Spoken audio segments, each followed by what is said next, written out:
إن الحمد لله نحمده ونستعينه ونستغفره ونعوذ بالله من شرور أنفسنا ومن سيئات أعمالنا من يهده الله فلا مضل له ومن يضلل فلا هادي له وأشهد أن لا إله إلا الله وحده لا شريك له وأشهد أن محمدا عبده ورسوله أما بعد. Louange à Allah, le créateur des cieux et de la terre, on le loue tout ce qu'il nous accorde comme grâce, on lui demande de prier son prophète Mohammed sallallahu alayhi wa sallam, sa famille, ses compagnons et tous ceux qui les ont suivis jusqu'au jour de la rétribution. Celui qu'Allah a guidé, personne ne peut l'égarer. Celui qu'Allah a égaré, personne ne peut le guider. Nous sommes toujours sur la question du sadl.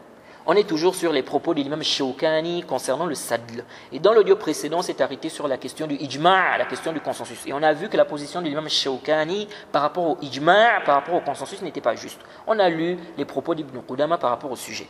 On a vu également qu'on a deux types de consensus. On a le ijma' qui est qat'i, donc le consensus péremptoire ou indiscutable, comme le consensus sur l'obligation des 5 prières, l'obligation de la zakat, l'obligation du jeûne, l'obligation du hajj, ou bien le consensus sur l'interdiction du zina. Ce consensus-là, on l'affirme avec certitude. On ne peut pas concevoir qu'il y ait un savant qui a contredit cela. Ce consensus est basé sur des preuves claires et indiscutables. Donc on ne peut pas concevoir qu'il y ait un savant qui a contredit cela. Ensuite, on a le ijma' qui est dhanni. On a le consensus avec présomption.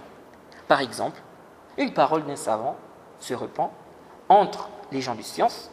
On ne connaît pas un savant qui a contredit cela. Intabihu. La parole s'est répandue. Donc on a ce qui nous permet d'affirmer que la parole s'est répandue, que les gens de science ont pris connaissance de cette parole et on ne connaît pas un savant qui a contredit cela. Intabihu. On ne connaît pas. On ne connaît pas. Donc, si on a ce qui nous permet d'affirmer, qu'il y a un consensus, on l'affirme. Cependant, on n'affirme pas avec certitude qu'il n'y a aucun savant qui a contredit cela. Donc là, on est en train de parler du consensus avec présomption. Donc on dit sur tel mas'ala, il y a un consensus. Jayd, par rapport à ce qu'on a comme indice. Cependant, on n'affirme pas avec certitude qu'il n'y a aucun savant qui a contredit. Donc, dans la mas'ala. Jayd. Donc, si on dit il y a un consensus sur tel mas'ala. Jayd. Donc, on n'affirme pas avec certitude qu'il n'y a aucun savant qui a contredit dans cette mas'ala. En ce qui concerne le consensus avec présomption. Mais on affirme ce consensus car on estime que c'est ce qui est plus probable. Vous voyez, c'est pourquoi il faut faire très attention dans les questions de consensus. Il faut faire très attention parce que vous devez savoir qu'il y a des masaïl. Il y a des masaïl intabihu. Certains ne font pas attention à ce point-là. Il y a des masaïl où on ne connaît pas la position de tel ou tel savant.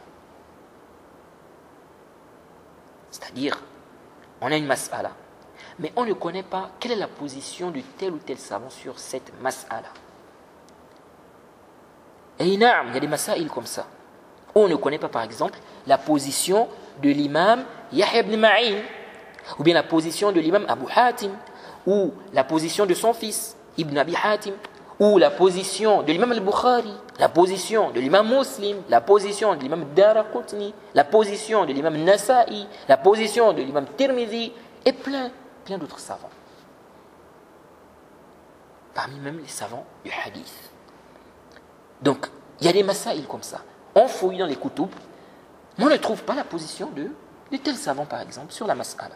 Bon, quelle est la position de l'imam Muslim sur tel sujet? On fouille, on ne trouve pas. Quelle est la position de l'imam Abu Hatim sur tel sujet? On fouille, on ne trouve pas. Ça ne veut pas dire qu'il n'avait pas de position. Est-ce que vous voyez? Donc, il y a des masaïl comme ça. C'est pourquoi il faut faire attention.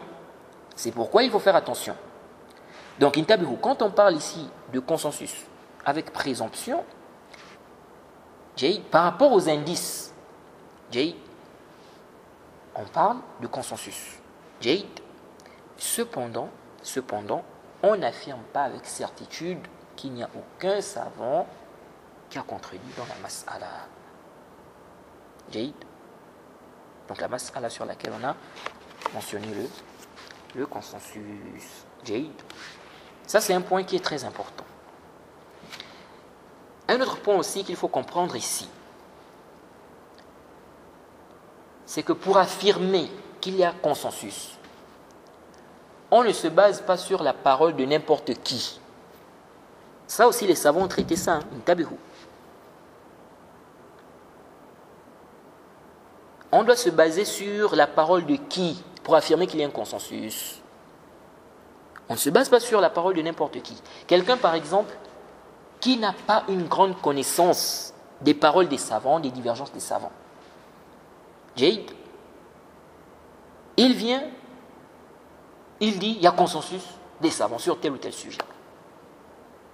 On ne se base pas sur la parole de quelqu'un comme ça. Parce qu'il n'a pas une grande connaissance des paroles des savants. Comment il va affirmer qu'il y a un consensus? Sa science est limitée, sa lecture est limitée. Vous voyez, il faut faire attention. Quelqu'un a lu 1 ou 2 livres. Il a vu 2 ou 3 paroles des savants.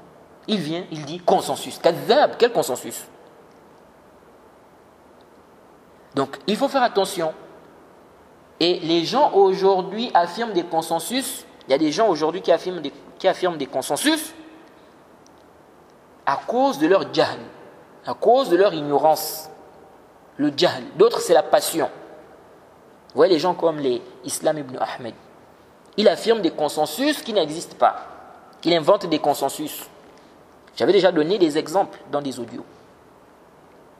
Donc il faut faire attention. On a aussi les Haddadi qui affirment parfois des consensus sur des sujets où il n'y a pas de consensus. Ils affirment des consensus par passion, bil hawa. Et il y a d'autres, c'est bil jahl, par ignorance. Donc il faut faire attention. Quelqu'un va venir là, il va dire il y a consensus sur tel sujet, alors que c'est quelqu'un qui n'a pas une grande connaissance des paroles des savants.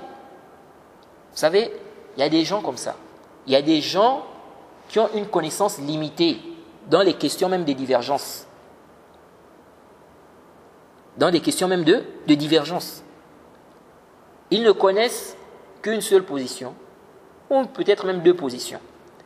Et il y a d'autres qui ont une grande connaissance des divergences des savants. Ils font plus de recherches. Jade, vous allez voir des gens comme ça. Quand il s'agit, c'est-à-dire quand on rentre dans des masaïl, Jade, vous allez voir des gens qui ont des connaissances, ils ont une grande connaissance en fait. Ils connaissent que dans tel mas'ala, il y a 4 paroles, ou il y a 5, ou il y a 6, ou il y a 3, ou il y a 2 paroles. Ils connaissent ces paroles-là. Il y a d'autres, leur connaissance est limitée, leur lecture est limitée. Et donc, une mas'ala peut-être où il y a 4 paroles, Jade, ils vont connaître par exemple 2 paroles dans la mas'ala, ou une seule parole. Vous voyez.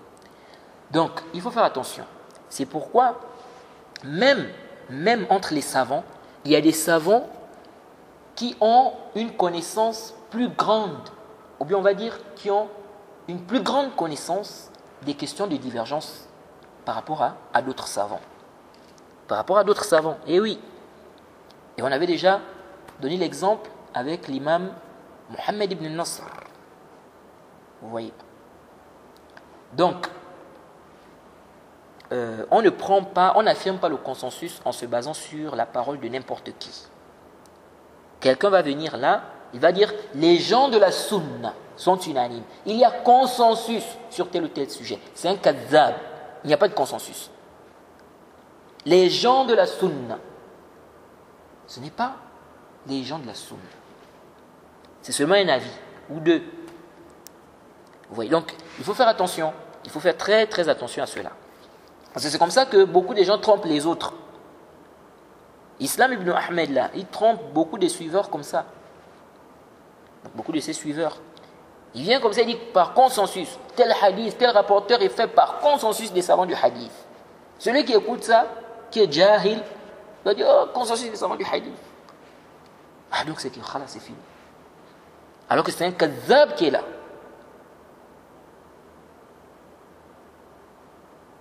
Quelqu'un va venir, les gens de la sunna, chez les gens de la sunna, chez les gens de la sunna, chez les gens de la sunna, un kadhab.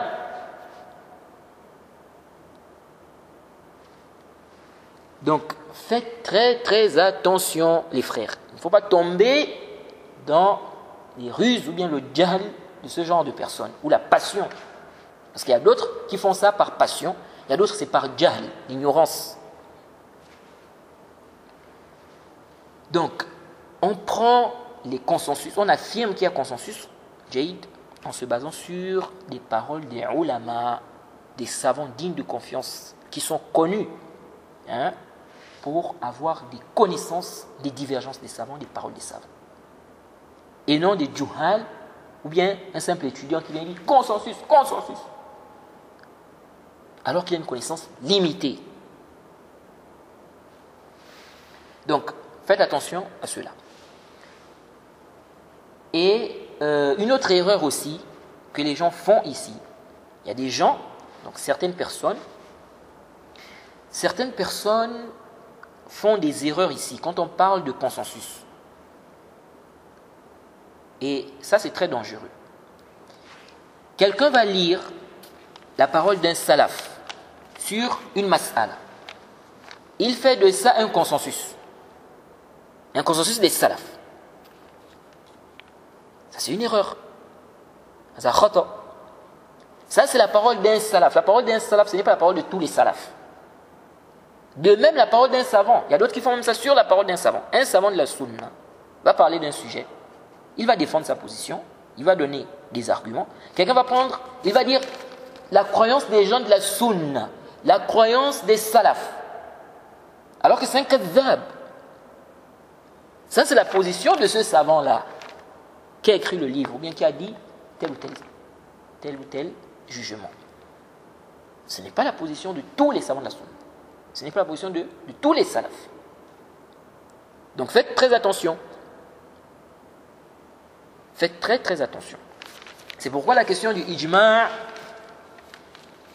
il faut vraiment faire attention. Il faut vraiment faire attention. Il ne faut pas, n'est-ce pas, prendre ça chez n'importe qui, Jade. Parce qu'il y a trop de menteurs. Il y a des gens qui mentent. Il y a des gens qui trompent. Il y a des gens qui suivent la passion. Il y a des gens qui parlent avec jahl, avec ignorance.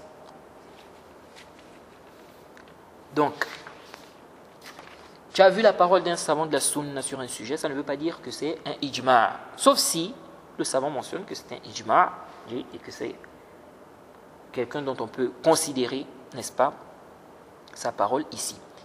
Et ça aussi, tant qu'on n'a pas vu le contraire, ça aussi c'est un point qu'il faut comprendre.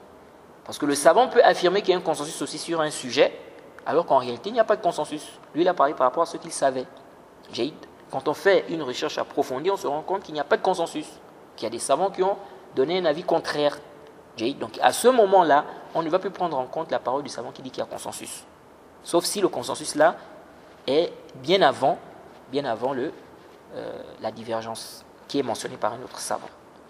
Ça, on a déjà expliqué, ça, on a déjà mentionné cela. Donc, il faut faire attention. Si le savant est en train de faire son istidlal, il n'a pas parlé de consensus, toi ne viens pas ici, tu dis consensus. Il y a des gens comme ça qui prennent des paroles, par exemple, du Cheikh al-Islam. Le Cheikh al-Islam n'a pas parlé de consensus, il est en train de faire un istidlal, il s'argumente, il défend sa position. Quelqu'un vient là, il lit ça, il dit, ça c'est la croyance des gens de la sunna, ça c'est la croyance des salaf, kadhab. Le Cheikh al-Islam t'a dit que c'est la croyance des gens de la sunna, c'est sa position à lui. Et il défend sa position, il a le droit de défendre sa position. Il a le droit de ramener des arguments qui justifient, n'est-ce pas, que c'est sa position, par exemple, qui est juste. Mais ne prends pas ça pour dire qu'il y a un consensus, non. S'il a dit un consensus, là tu viens, tu dis, non, il a affirmé qu'il y a un consensus. Mais il est simplement en train de faire un istidlal. Toi, tu prends ça pour dire consensus? Non. C'est une erreur. Cette façon, cette méthodologie-là, elle est mauvaise. Elle n'est pas bonne. C'est une erreur. Et en faisant ça, on s'égare et on égare les autres. Parce qu'on crée des consensus où il n'y a pas de consensus. Vous voyez? Donc il faut faire très attention, les frères. Il faut faire la différence. C'est pourquoi il faut bien écouter. Quand un savant parle, il faut être attentif. Ou même lorsqu'on vous lit des paroles des savants, il faut vraiment être attentif. Il faut faire la différence entre un savant qui est en train de ramener des arguments sur sa position et un savant qui te dit ça c'est la croyance des gens de la sunna, ça c'est le consensus des gens de la sunna. C'est deux choses différentes. Ensuite, même le savant qui va dire ça c'est la position des gens de la sunna, donc qui mentionne un consensus, même ce savant-là, il se peut que sa parole ne soit pas aussi juste. Donc ce n'est pas parce qu'il a dit aussi que forcément c'est vrai. Ça peut ne pas être juste. Si on a des arguments qui montrent que ce n'est pas juste. Donc tout ça, il faut prendre ça en compte. Sinon, on s'égare et on égare les autres. Et on dit n'importe quoi dans la religion d'Allah et on attribue aux gens de la sunna, on attribue. Parce que quand tu dis consensus des gens de la sunna, tu attribues à tous les gens de la sunna une position. Alors que ce n'est pas la position de tous les gens de la sunna. Tu es en train de mentir sur les gens. Oui. Donc il faut faire attention. Si tu affirmes une chose, alors qu'en réalité il n'y a pas de dalil. Il n'y a pas de dalil. Tu n'as pas de dalil que ça c'est la position de tous les savants de la sunna. Aucun savant ne t'a précédé dans telle parole. Dans cette parole-là. Sur quelle base tu viens dire que c'est la position de tous les gens de la sunna? Oui. Donc, il faut faire attention. Donc, on n'affirme pas un consensus en se basant sur les paroles de n'importe qui. On a des savants vers qui on revient quand on parle des consensus. On a des savants comme le Cheikh al-Islam, Ibn Taymiyyah, Ibn al-Qayyim, Ibn Qudama, l'imam Ibn Hajar, l'imam Nawawi, et bien d'autres. Même si ça ne veut pas aussi dire, quand on dit qu'un savant, on considère ses paroles lorsqu'il parle du consensus, car il a une grande connaissance des paroles des savants, des paroles des salafs, etc.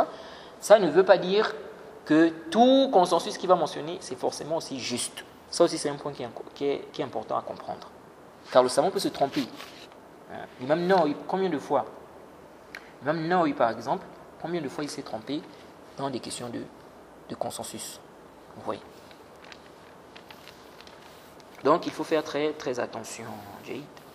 C'est pourquoi il y a même des choses, c'est parce que le cours, ce n'est pas un cours spécial sur le consensus. Il y a des choses même que beaucoup de gens n'ont pas compris et que beaucoup de gens ne comprennent pas quand on parle des questions de consensus là. Vous voyez, il y a des choses.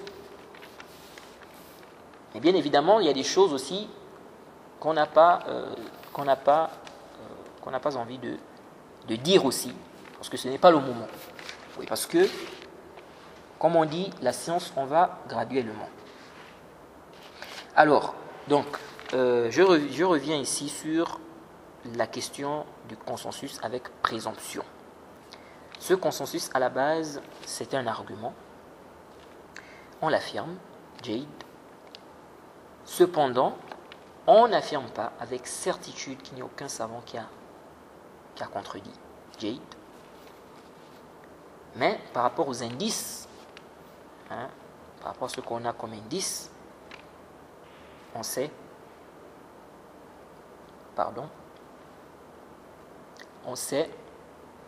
que c'est ce qui est plus probable. Jade. Alors, quel est le jugement de celui qui contredit ces deux consensus? Là, on a parlé des deux consensus. Jade, le jugement de ces deux consensus. Alors, avant de continuer, il faut faire la différence entre deux choses. Parler du jugement, du consensus est une chose, affirmer qu'il y a consensus sur telle ou telle mas'ala en est une autre. Parce qu'il y a des gens parfois qui vont dire, mais tel savant voit que le consensus est un argument, non? Mais pourquoi ici, là, on dit qu'il y a un consensus ici? Pourquoi ici, là, il a donné un avis contraire? Contraire à telle mas'ala. On dit qu'il y a consensus sur cette mas'ala-là. Mais pourquoi lui, il a donné un avis contraire à cette mas'ala? À cette mas'ala-là. Pourtant, il dit que le consensus est un argument. Vous voyez? Alors, parfois, le consensus n'est pas prouvé chez ce savant-là. C'est-à-dire, pour lui, il n'y a pas de consensus. Donc, il voit que le consensus est un argument, effectivement. Mais, pour lui, le consensus dont tu fais allusion là, ce n'est pas prouvé. Jade. Ou bien, il n'a pas eu connaissance de ce consensus. Donc, tu ne dois pas avoir un ishkal ici. En disant, mais comment il dit que le consensus est un argument, mais ici, là, on a dit qu'il y a consensus, mais pourquoi sa position? Non, mon frère, tu n'as pas compris. C'est pourquoi il faut faire la différence entre ces deux choses-là. Le jugement du consensus, donc le jugement du consensus, c'est une chose. Affirmer qu'il y a consensus sur telle ou telle mas'ala en est une autre. Donc, le savant peut être d'avis que le consensus est un argument, cependant, il n'est pas d'accord qu'il y ait un consensus sur telle ou telle question. Jade. Et il se peut que c'est par rapport à l'authenticité, par exemple, de ce qui est rapporté. Un exemple, on nous dit, tel savant a dit, par exemple, qu'il y a consensus sur une question. Tel savant a dit qu'il y a consensus sur une question. Alors, un savant vérifie, il se rend compte que la chaîne de transmission n'est pas du tout authentique jusqu'à ce savant-là. Donc, ce n'est pas prouvé que ce savant-là a dit qu'il y a consensus. Or, les gens qui ont dit qu'il y a consensus sont basés sur cette parole-là. Vous voyez? Donc, si ce savant-là contredit, ce n'est pas qu'il a contredit le ijma'. Lui, il a vu que le consensus-là n'est pas prouvé. Vous dites que tel savant a mentionné le consensus. Quand on revient au niveau des Hassanides, on se rend compte que ce n'est pas prouvé jusqu'à ce savant-là. Donc, lui, il va dire qu'il n'y a pas de consensus. Il se peut aussi que le problème se pose au niveau de la compréhension. On va dire, tel savant a dit qu'il y a un consensus. Quand on repart dans les propos de ce savant-là, on se rend compte qu'il ne fait pas allusion à un consensus. Mais il y a eu une mauvaise compréhension de sa parole. Vous voyez? Donc, un savant, par exemple, va dire, mais ici, là, on a dit qu'il y a consensus, que tel savant a mentionné le consensus. Quand je regarde ses propos, il ne parle pas de consensus ici. Les gens se sont trompés. Ils ont cru qu'il parlait d'un consensus à cause de ceci ou cela. Mais il ne parle pas de consensus à cause de ceci ou cela. Donc, ici, là, ce savant-là, il ne va pas affirmer ce consensus, car pour lui, ce n'est pas prouvé.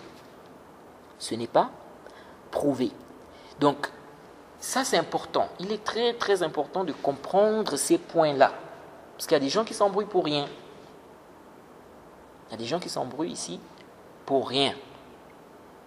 Donc, oui, le savant peut être d'avis que le consensus est un argument, mais ça ne veut pas dire qu'il va être d'accord sur tout ce qu'on affirme comme consensus. Non, il peut ne pas être d'accord avec certains consensus qui sont mentionnés par certains savants. Pourquoi? Car il a des preuves qu'il n'y a pas de consensus. Il a des preuves qu'il n'y a pas de consensus. Jade. Ça, c'est un point qui est important. Jade. C'est comme lorsqu'on parle de... lorsque les savants traitent la question du ijma qui est soukouti. Lorsque certains disent si la parole s'est répandue. Parfois, ils peuvent diverger. Est-ce que réellement la parole s'est répandue chez tous les gens de science ou chez les gens de science? Vous voyez? Donc, certains vont dire oui, ça s'est répandu. Ou bien, certains vont affirmer le consensus. D'autres vont dire nous, on n'a pas de preuve que ça s'est répandu vraiment. On va dire peut-être qu'il y avait Il y a 2 savants qui étaient là, ou 3 ou 4. Mais ça, on ne peut pas se baser sur ça pour affirmer que vraiment ça s'est répandu chez tous les savants, hein, ou chez les gens de science. Donc vous voyez, donc, parfois il peut y avoir des divergences comme ça. Il peut y avoir des divergences comme ça. Même si, de manière générale, hein, ils vont être d'accord que le consensus est un argument. Mais ils divergent maintenant sur est-ce que vraiment ici il y a consensus ou bien il n'y a pas consensus. Est-ce que vraiment ça tient ou ça ne tient pas. Vous voyez. Alors, donc, pour revenir à la question du jugement de celui qui contredit ces consensus-là. Quel est le jugement de celui qui contredit ces 2 consensus qu'on a mentionnés? Donc le consensus péremptoire ou indiscutable et le consensus avec présomption. Alors, on a vu dans l'audio précédent que celui qui contredit le consensus péremptoire indiscutable est un mécréant. Parce que ça revient à s'opposer au texte clair et indiscutable. Cependant, ce n'est pas tout celui qui contredit un consensus péremptoire indiscutable qui devient automatiquement mécréant. Car il se peut qu'il y ait un mani', il se peut qu'il y ait un empêchement. Donc quelque chose qui empêche qu'on déclare la personne mécréante. Jade. Donc la personne peut avoir une ambiguïté. Jade. Ou la personne croit même que ce n'est pas prouvé. Bref.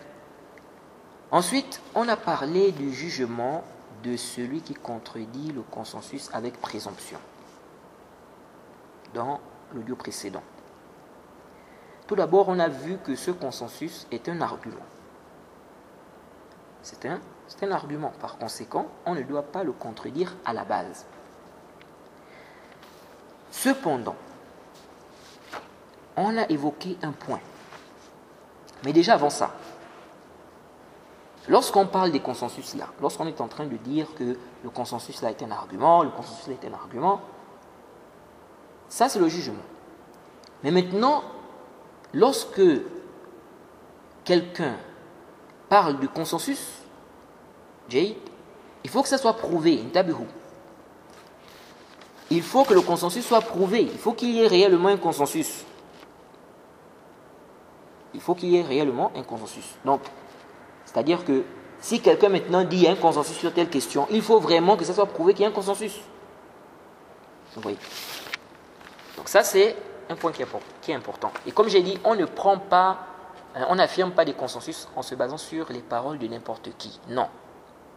On revient aux ulama qui sont connus pour avoir des connaissances, une grande connaissance des paroles des savants, des salafs, n'est-ce pas, des divergences, etc. On ne revient pas chez des ignorants, hein, ou des simples étudiants qui vont venir comme ça parler de consensus, hein, alors qu'ils n'ont même pas une grande connaissance des divergences des paroles des savants. Alors, donc le consensus avec présomption, à la base, on ne doit pas le contredire. Mais attention.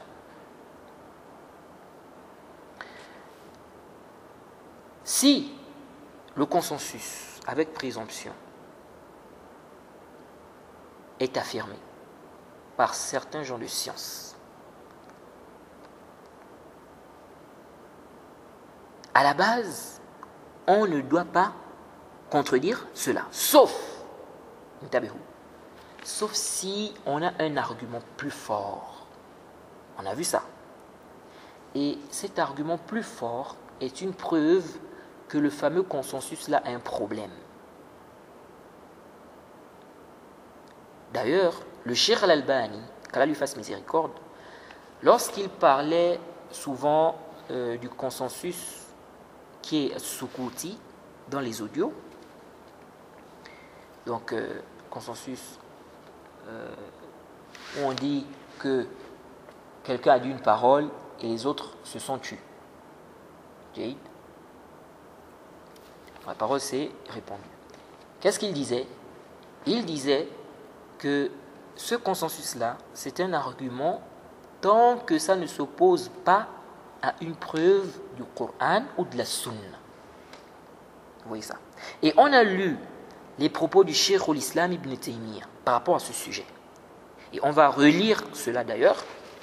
Le Cheikh al-Islam a dit ceci. Wal ijma'u, ça c'est dans Majmu' al-Fatawa, tome 19, page 267 à 268, il dit wal ijma'u naw'an qat'iyyun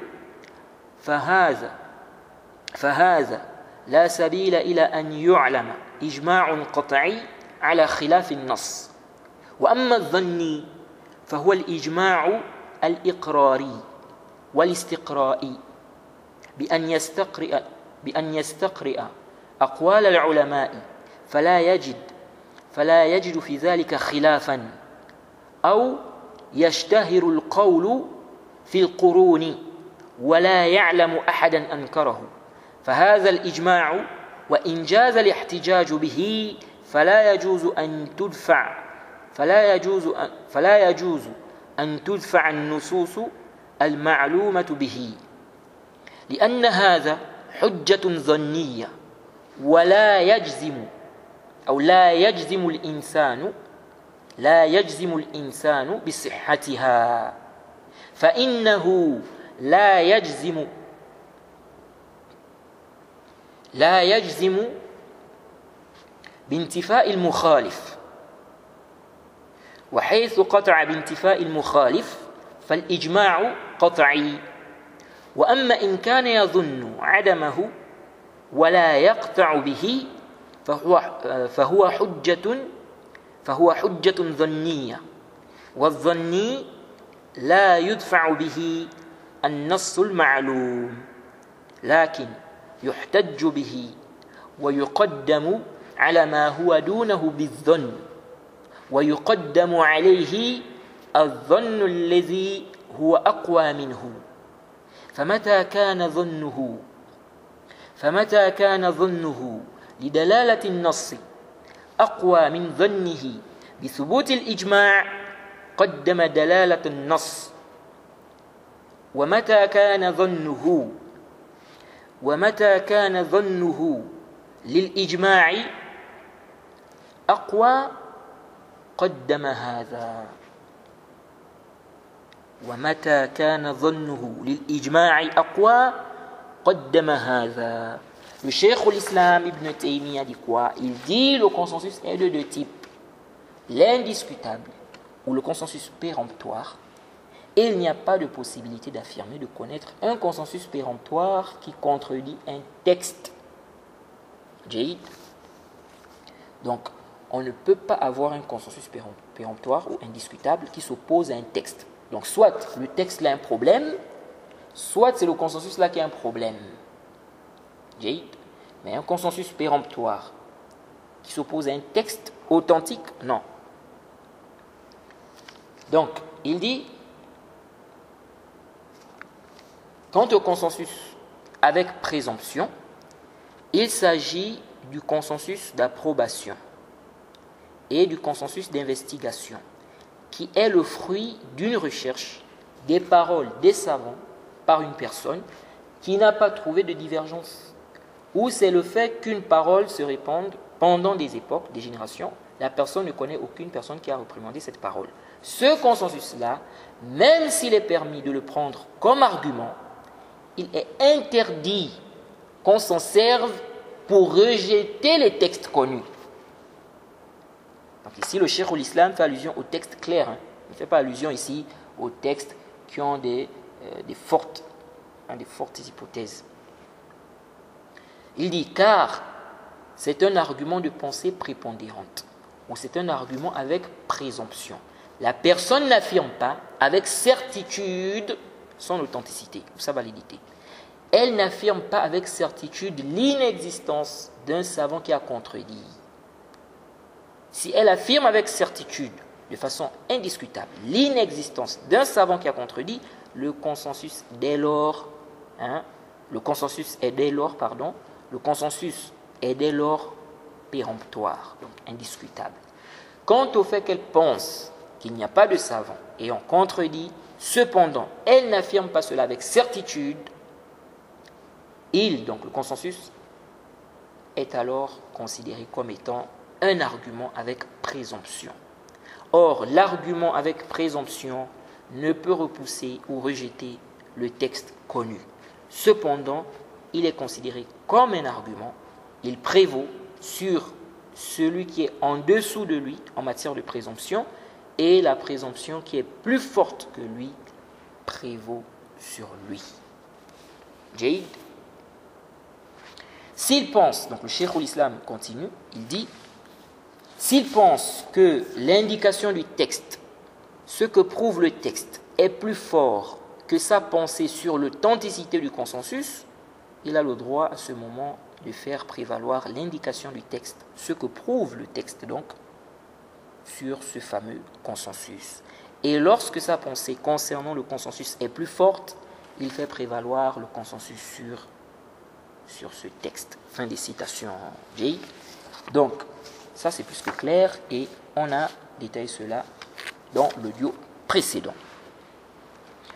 Donc, pour revenir à notre sujet du sadli, vous voyez bien que l'imam Shawkani, dans ses propos, dans ce qu'on a lu, il penche vers l'obligation, mais avec des réserves. Il a mis une condition. Il a dit, s'il n'y a pas un consensus empêchant cela. Et nous ne connaissons pas des savants, avant l'imam Shawkani, qui ont dit que c'est obligatoire. C'est-à-dire de mettre la main droite sur la main gauche dans la prière. D'ailleurs, l'imam Shawkani lui-même, lorsqu'il a réfuté ceux qui disent que la sunna, c'est le fait de prier les bras ballants, il a dit ceci dans le Nail, donc dans Nail al-Awtar. Il a dit ceci au tome 3, à la page 22 à 23. Il a dit واحتج أيضا بأن النبي صلى الله عليه وسلم علم المسيء صلاته الصلاة ولم يذكر وضع اليمين على الشمال كذا حكاه ابن سيد الناس عنهم وهو عجيب. Même Shawkani il dit quoi? Il dit وهو عجيب فإن النزاع انتبهوا هنا. Il dit وهو عجيب فإن النزاع في استحباب الوضع لا وجوبه وترك ذكره في حديث المسيء إنما يكون حجة على القائل بالوجوب وقد علم أن النبي صلى الله عليه وسلم اقتصر على ذكر الفرائض في حديث المسيء. Ça c'est le fiqh, c'est ça le fahm, la compréhension. Qu'Allah fasse miséricorde à l'imam Shawkani. Donc, l'imam Shawkani dit quoi? Il dit, donc lorsqu'il a parlé de ceux-là qui disent que la sunna, c'est le fait de prier les bras ballants, il a dit ceci. Ils se sont argumentés également du fait que le prophète n'a pas mentionné le fait de mettre la main droite sur la main gauche dans la prière lorsqu'il enseignait la prière à celui qui avait mal accompli sa prière. Il dit, c'est ce que Ibn Sayyid al-Nas a rapporté d'eux. Ensuite, l'imam Shawkani dit, et ceci est étonnant. Il dit quoi? L'imam Shawkani dit, et ceci est étonnant. Pourquoi l'imam Shawkani dit que ceci est étonnant? Pourquoi il dit ça?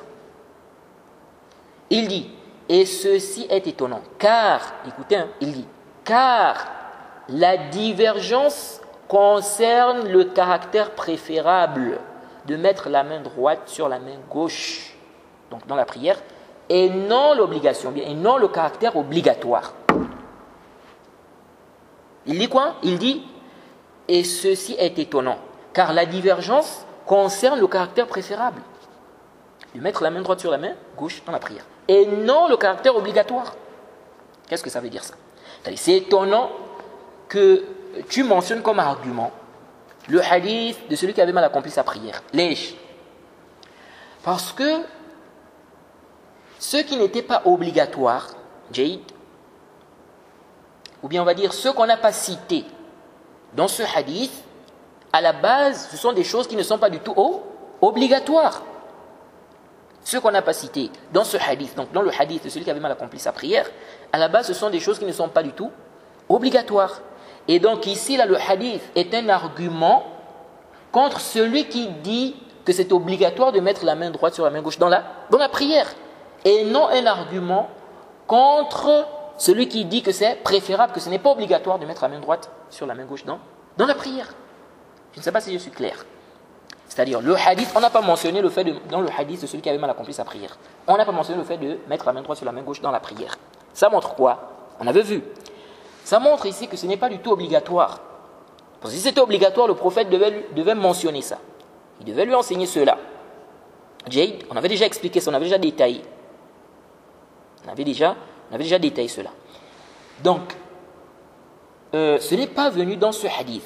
Donc, ça montre que ce n'est pas du tout obligatoire. Donc, ça ne montre pas que c'est déconseillé. Non, ça montre plutôt que ce n'est pas obligatoire.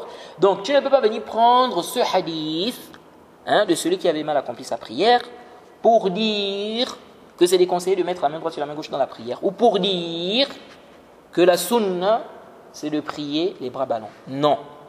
Parce que le hadith, n'est-ce pas, mentionne, n'est-ce pas, des choses obligatoires. Et ce qui n'a pas été mentionné dans le hadith, ce sont des choses qui ne sont pas du tout obligatoires à la base. À la base. Vous voyez? Donc, c'est un argument contre celui qui va dire que c'est obligatoire de mettre la main droite sur la main gauche dans la prière. Et non un argument contre celui qui dit que c'est préférable de mettre la main droite sur la main gauche dans la prière. Donc c'est pourquoi l'imam Shawkani dit c'est étonnant. C'est étonnant. Écoutez ce qu'il dit. L'imam Shawkani dit, et ceci est étonnant, car la divergence concerne le caractère préférable de mettre la main droite sur la main gauche et non le caractère obligatoire.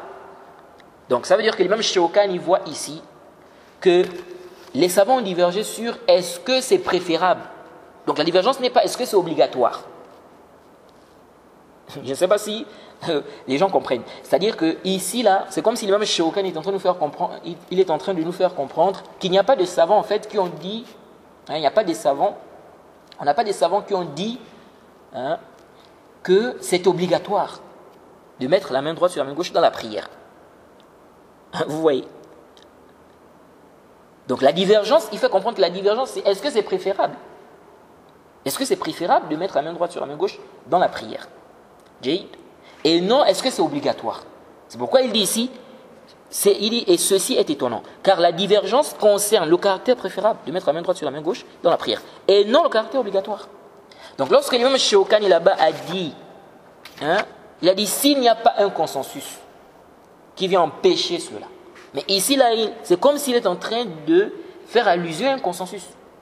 Vous voyez? Il dit, la divergence concerne le caractère préférable de mettre la main droite sur la main gauche dans la prière, et non le caractère obligatoire.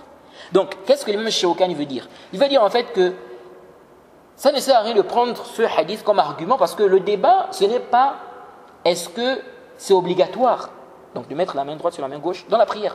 La divergence, c'est sur le caractère préférable. Est-ce que c'est préférable?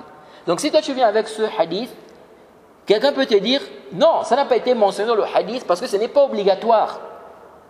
Parce que ce n'est pas obligatoire. Vous voyez? Donc tu ne peux pas prendre ça comme argument pour lui dire que ce hadith montre que la sunna c'est de prier, n'est-ce pas, les bras ballants. Parce que tu dis non, qui a dit ça? Le prophète n'a pas mentionné ça parce que ce n'était pas obligatoire, ce n'est pas une chose obligatoire. C'est le fait de mettre la main droite sur la main gauche dans la prière. Ce n'est pas que la sunna c'est de prier les bras ballants. La sunna ce n'est pas. Ça ne veut pas dire ici que la sunna c'est de prier les bras ballants. Donc c'est pourquoi l'imam Shawkani ici, c'est pourquoi le cheikh ici, il s'est étonné. Il s'est étonné. Il dit c'est étonnant. Donc il dit, et j'ai vu certains malikites mentionner ça comme argument. Vous voyez? Ils ont mentionné ça comme argument, le hadith de celui qui avait mal accompli sa prière. En disant qu'on n'a pas mentionné là-bas, qu'on a mis, le prophète ne lui a pas dit de mettre la main droite sur la main gauche. Donc ça montre que c'est déconseillé. Comment est-ce que tu tires que c'est déconseillé? Ça montre que c'est déconseillé comment? Donc l'imam Shawkani dit, écoutez, écoutez la suite, il dit, et ceci est étonnant, car la divergence concerne le caractère préférable de mettre la main droite sur la main gauche et non le caractère obligatoire. Le fait que cela ne soit pas mentionné dans le hadith de celui qui avait mal accompli sa prière est plutôt, il dit, est plutôt un argument contre celui qui dit que c'est obligatoire.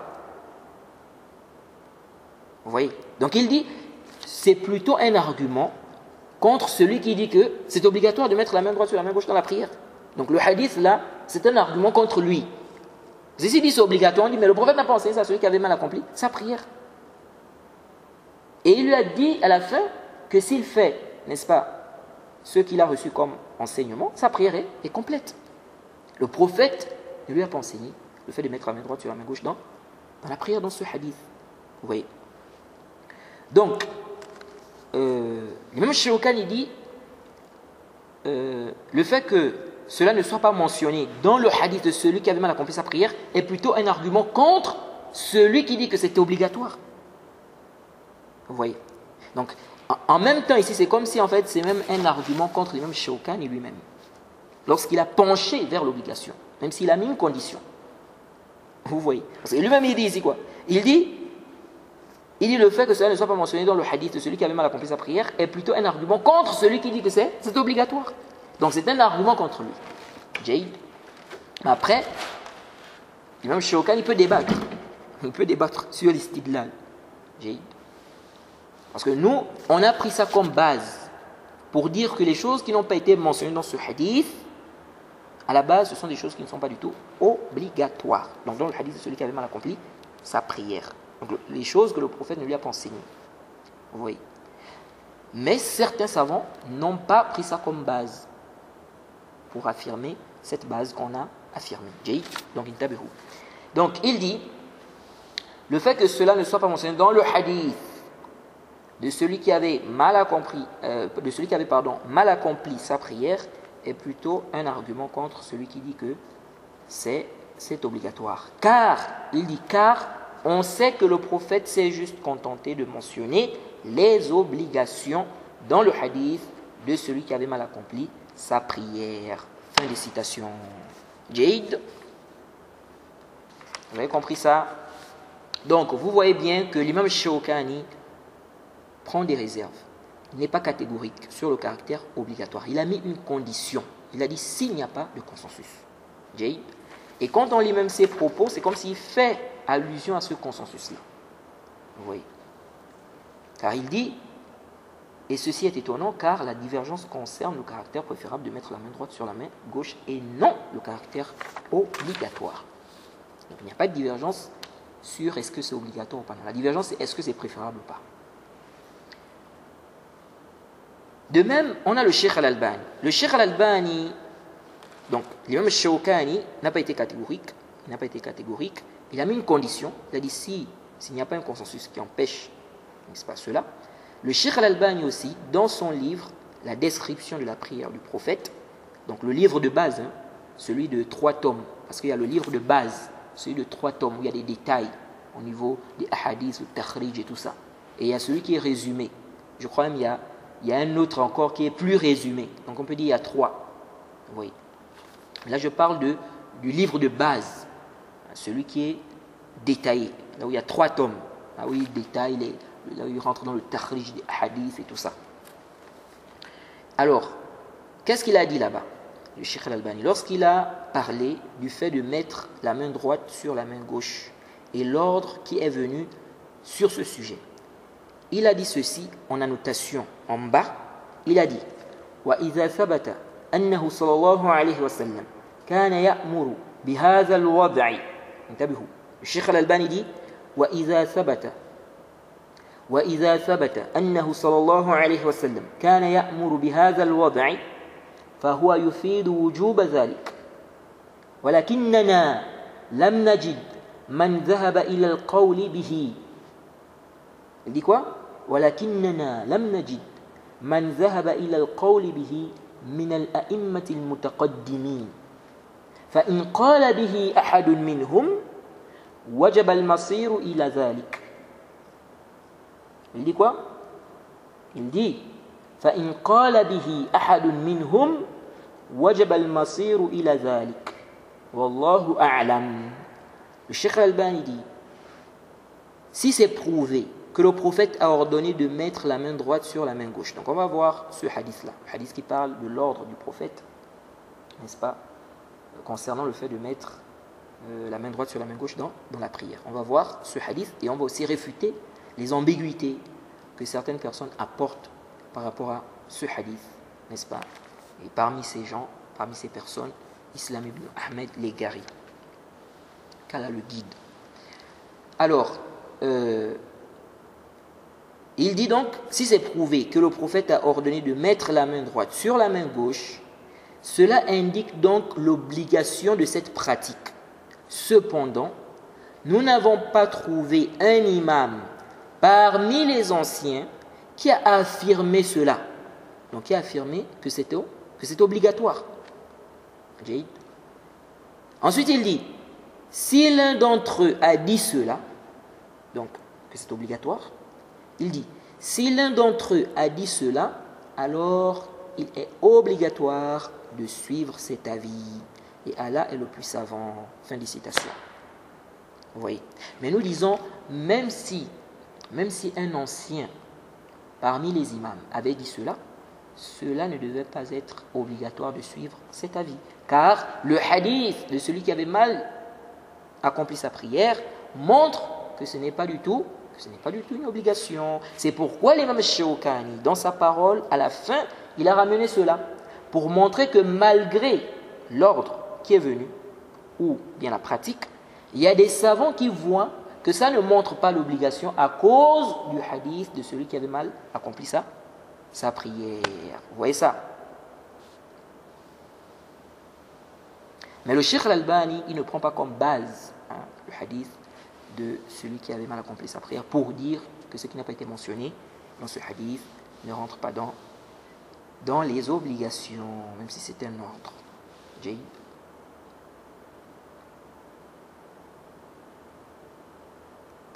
Et ça, c'est un avis aussi des savants. Mais as-sahih, c'est l'avis de la majorité des savants. Et elle est le plus savant, comme on l'a détaillé dans le Durar. Jay. Donc vous voyez bien que le Cheikh Al-Albani et l'imam Shawkani ont eu des réserves. Ils n'ont pas affirmé comme ça, de façon catégorique, que c'est obligatoire. Ils ont mis des conditions. Ils ont dit s'il n'y a pas de consensus, l'imam Shawkani a dit s'il n'y a pas un consensus qui empêche cela, le Cheikh Al-Albani a dit s'il y a un savant qui a dit ça parmi les anciens, c'est l'avis qu'on doit obligatoirement adopter. Et l'imam Shawkani, même dans le Durar, il voit que ce n'est pas obligatoire. On avait vu ça. Pour ceux qui suivent bien nos cours, dans le Durar, l'imam Shawkani a considéré le fait de mettre la main droite sur la main gauche dans la prière comme étant une chose qui fait partie des choses préférables et non des choses obligatoires dans la prière. Jade. Alors, rapidement, je crois que ce cours risque d'être encore un peu long. Rapidement, on revient sur les propos d'Ibn Abd al-Barr dans le Tamhid, au tome 20. Donc, Ibn Abd al-Barr continue. Donc, on avait déjà lu une partie de ses propos. On continue. Il dit وَقَدْ ذَكَرَ ابن أبي شيبة عن جرير عن مغيرة عن أبي معشر عن إبراهيم قال لا بأس أن يدع اليمنى على اليسرى في الصلاة أن يدع اليمنى على اليسرى في الصلاة وذكر عن عمر ابن هارون عن عبد الله ابن يزيد قال ما رأيت سعيدا ابن المسيب ما رأيت سعيد بن المسيب قابضا يمينه على شماله في الصلاة كان يرسلهما وهذا أيضا يحتمل ما ذكرنا وذكر عن يحيى ابن سعيد عن عبد الله ابن العيزار قال كنت أطوف مع سعيد بن جبير كنت أطوف مع سعيد بن جبير فرأى رجلا يصلي واضعا إحدى يديه على الأخرى هذه على هذه وهذه على هذه جيد. فرأى رجلا يصلي واضعا إحدى يديه على الأخرى هذه على هذه وهذه على هذه فذهب ففرق بينهما ثم جاء وهذا يحتمل أن يكون رأى يسرى يديه على يمينه فانتزعهما على نحو ما روي عن النبي صلى الله عليه وسلم أنه صنعه بابن مسعود. وقد روي عن سعيد بن جبير ما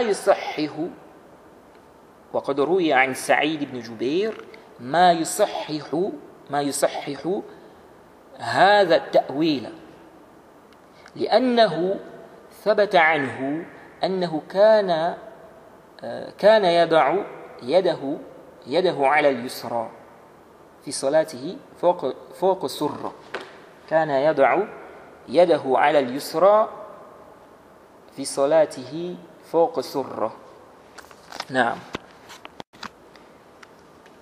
Ibn Abdul Barr dit, Ibn Abi Shayba a mentionné d'après Jarir, d'après Mughira, d'après Abi Mi'ashar, qu'il a dit il n'y a pas de mal à mettre la main droite sur la main gauche dans la prière. Il a mentionné d'après Omar ibn Haroun, d'après Abdillah, d'après Abdillah ibn Yazid, il a dit je n'ai pas vu Saïd ibn Musayyib. Je n'ai pas vu Saïd ibn Musayyib mettre sa main droite sur sa main gauche dans la prière.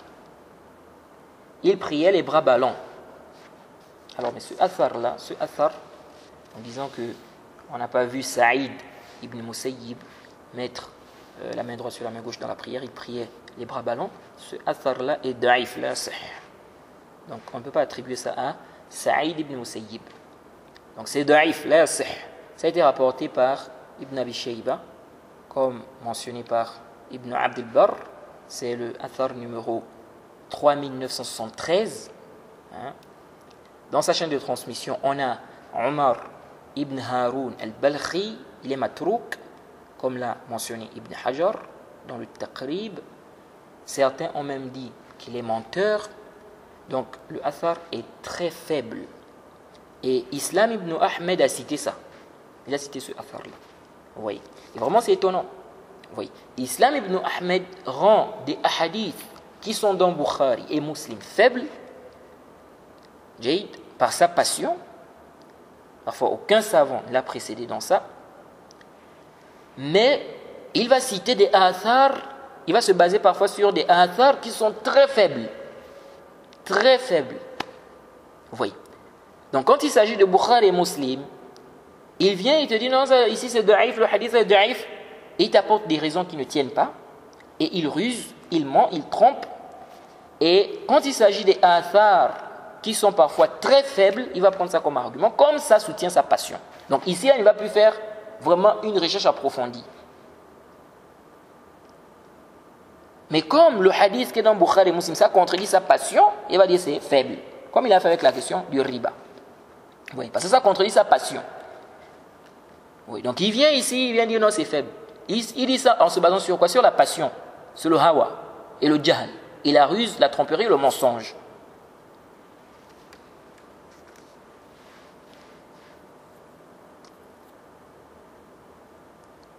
Et c'est comme ça. Hein. C'est comme ça que les gens de l'innovation sont souvent. Ils vont attaquer des hadiths qui sont dans Bukhari et Muslim, qui sont pourtant des hadiths authentiques. Des grands savants, des ulama, des savants de Ilal sont passés sur ces hadiths-là, ils n'ont pas touché ces hadiths-là. Pourtant, certains savants ont critiqué certains hadiths qui sont dans Bukhari et Muslim.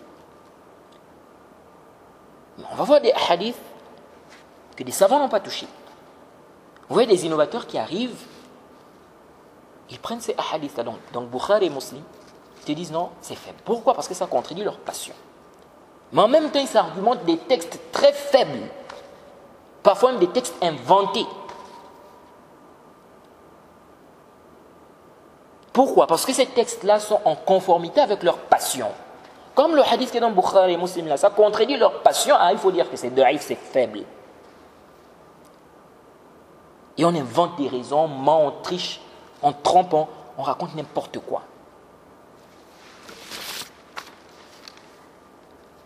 Alors, ensuite, Ibn Abd al-Barr a dit, il y a l'hypothèse qu'on a mentionnée, laquelle, que le savant peut faire la chose pour montrer que ce n'est pas du tout obligatoire. Donc, après avoir mentionné ce athar, on dit que Saïd ibn Musayyib priait les bras ballants. Il a expliqué qu'il y a l'hypothèse qu'il a mentionnée, c'est-à-dire que le savant peut faire ça pour montrer que ce n'est pas obligatoire, donc de prier la main droite sur la main gauche dans la prière. Ensuite, il a dit, il a cité donc Ibn Abi Shayba, il a cité d'après, donc Ibn Abd al-Barr dit qu'il a cité. Il a cité qui? Ibn Abi Shayba. Donc il dit, il a cité d'après Yahya ibn Sa'id, d'après Abdullah ibn al-Aizar, il a dit, je faisais le tawaf avec Saïd ibn Jubayr. Il a vu un homme qui priait et qui a mis l'une de ses mains sur l'autre, celle-là sur celle-là et celle-là sur celle-là. Et il les a séparées, puis il est revenu. Alors, dans ce athar, on a Abdullah ibn al-Aizar. On ne sait pas trop c'est qui, mais il est très probable qu'il s'agisse de Al-Maziri al-Basri. Parce que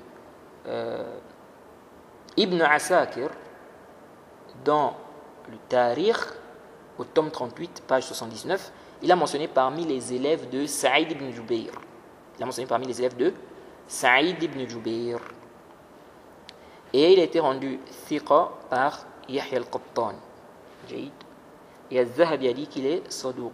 Donc le athar peut être accepté. Vous voyez, c'est sahih, Inch'Allah.